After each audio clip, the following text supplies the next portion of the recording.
Tem pergunta aqui, Márcio, por exemplo, meu filho faz 6 meses que desencarnou. Isso é uma coisa técnica, né?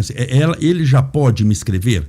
Com Sim. quanto tempo de desencarnado pode escrever, Márcio? Essa é uma pergunta que ela é uma constante que as pessoas fazem. Então, na Revista Espírita de Allan Kardec, tem um caso do senhor Zobar. Ele estava sendo velado E comunicou. Dentro do velório dele. Antes de ser sepultado. Exatamente. Então, as pessoas... É possível. É possível. É possível. Não é comum. Não é comum. Mas é possível. Mas é possível. Né? Tanto é que eu fiz uma comunicação online semana passada e eu perguntei para a moça, eu falei assim, nossa, seu pai ele está assim, passando informações muito lúcidas. Quanto tempo faz que seu pai desencarnou? Ela falou para mim, ele desencarnou em março. São um mês. Desse ano agora. Desse ano. Pouco atrás. Sim. E tem pessoas, assim, lá no centro que se comunicaram depois de 3 semanas, tem pessoas que se comunicam depois de 2 semanas e tem pessoas que nunca se comunicam. O que não quer dizer que não está bem. Não quer dizer que não está bem. Tem afinidade com o médium, tem permissão, às vezes o espírito não quer falar, porque tem problemas com a família, e as pessoas vão lá para tentar resolver problemas. E o espírito falou assim, bom, eu não quero resolver, eu não resolvi em vida, vou resolver em morte agora, vou ficar aqui num lava-roupa com o médium, mesmo porque eu não me presto a essa coisa. Outra coisa também, né, Márcio, que eu falo, tem um problema matemático incluso nisso. Qual que é o problema matemático da comunicação? Quantas pessoas morrem por dia no mundo? Por volta... E esquece coronavírus, hein? Estou falando de coronavírus, independente de coronavírus. Morre por volta de 200 mil. Muita gente. É muita gente. Então, cada 5 dias, Márcio, nós temos 1 milhão de mortos. Eu não estou falando de coronavírus, esquece. Morre do quê? Márcio, de acidente, estou falando no mundo. De acidente, de frio, no parto, de câncer, de velho, de coisa. São 200 mil óbitos. Claro que o número de nascimentos é maior. 200 mil num dia, em 2 dias são 400 mil, em 5 dias nós temos 1 milhão de mortes. Não tem médio, né, Márcio? Como é que você vai fazer? Então o problema é matemático também. Sim. Você vai fazer o quê? 1 milhão de psicografias até sexta-feira? 1 milhão de pessoas? Não dá para contar até 1 milhão, Márcio. Eu me sinto um orelhão. Sabe quando eu tinha orelhão? Você é dessa época. Você é velho. Não, você se entregou aqui, Márcio. Você... Não, eu não nasci. Eu nasci no celular. Não, você se entregou. Então, eu não queria falar nada que você psicografava com caneta de pena. Você comprava com caneta tinteiro. E aí eu não sei como fila, conta pra nós. Ficava na fila. 300 pessoas falando. 300 pessoas naquela fila. Então você querendo matar quem estava na frente, né? Que contava. Eu imagino assim, gente, como o mundo muda. É assim, né? O Chico falava que médio é igual capim, mas Allan Kardec falava que todos nós somos médios, mas tem os médios que são ostensivos, que são aquelas pessoas que têm a mediunidade, vamos dizer assim, contínua. Sim. Ela não é médium igual. Você vê um vulto, isso é muito comum, vê um vulto, ouve uma voz. Alguma coisinha aqui, outra ali. Outra aqui, outra ali. Mas o médium que faz um trabalho desse, eu nem chamo de trabalho porque eu sou muito indisciplinado, eu tenho que admitir isso, né? E é como se fosse um orelhão, eu me sinto orelhão. A Dona Maria é uma pessoa que desencarnou aqui do Emmanuel, que foi onde eu comecei. Tá. A Dona Maria, eu lembro até hoje, é uma coisa muito engraçada. Quando ele se sentava na mesa mediúnica, a Dona Maria falava para o seu Walter assim, Walter, não deixa o Márcio falar, porque atrás dele tem uma fila que se você deixar, a gente vai madrugada adentro. Então, tem esse problema também que é de logística. Eu não faço a mínima ideia de como eles fazem. Mas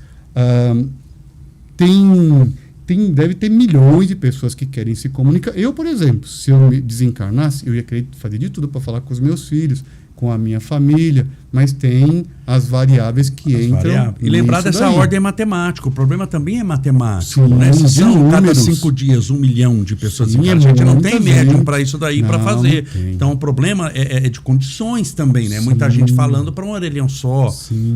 Eu sempre explico isso, porque tem gente que fala assim, mas meu pai desencarnou há 10 anos e nunca escreveu. Mas, querida, não quer dizer que ele não está bem porque ele não escreveu. Lembre-se do número. Em 10 anos morreu quanta gente, Márcio? Se em 5 dias é 1 milhão, em 10 anos são bilhões.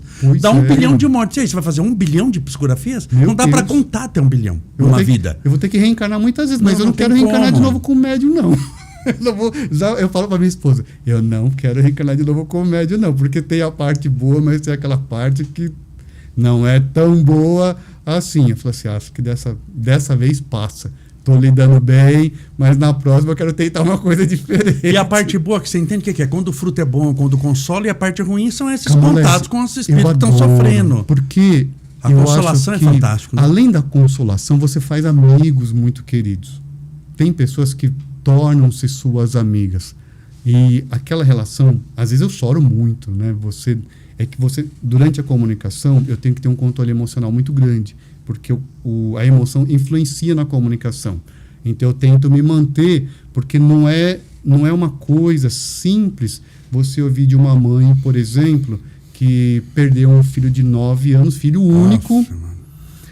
É uma coisa assim, que a gente que é pai, que é mãe, é impactante, mas você tem que se manter equilibrado, porque senão a comunicação flutua e você não passa ela na exatidão com que o espírito está passando. Sim. Mas a vontade é de chorar ali, assim, de uma maneira assim, que se você deixar, você vai lá, abraça, fala assim, meu Deus, como que você consegue administrar isso? Uma coisa que eu aprendi com a Soraya, que perdeu um filho em umas condições trágicas também, filho único. Sim. Ela falou, uma vez eu falei uma frase, ela falou assim, a gente tem que superar. E ela falou, Márcio, nunca fale isso para uma mãe. Uma mãe nunca supera a perda de um filho. Você supera a perda de um carro, você supera a perda de uma casa, você supera a perda de um trabalho, mas a perda de um filho você administra. A mãe nunca supera. Nunca. Aquela saudade vai conviver com você o resto da vida. O resto da vida. O resto da vida. Então não use essa palavra, porque dá a impressão assim que a gente se sente diminuída de uma certa maneira, porque fala assim, poxa, eu tenho que superar. Então cria uma pressão. Ela falou, usa a palavra de administrar. Conviver com a dor. Conviver com a dor. Conviver com a dor. Aquela dor vai ter tem dia, baixo, mas tá lá. Tá o aniversário, o Natal, o Ano Novo, tá lá. Mas você aprende, pelo menos eu falo para Deus me poupar dessa prova, porque eu acho que eu vou ser reprovado.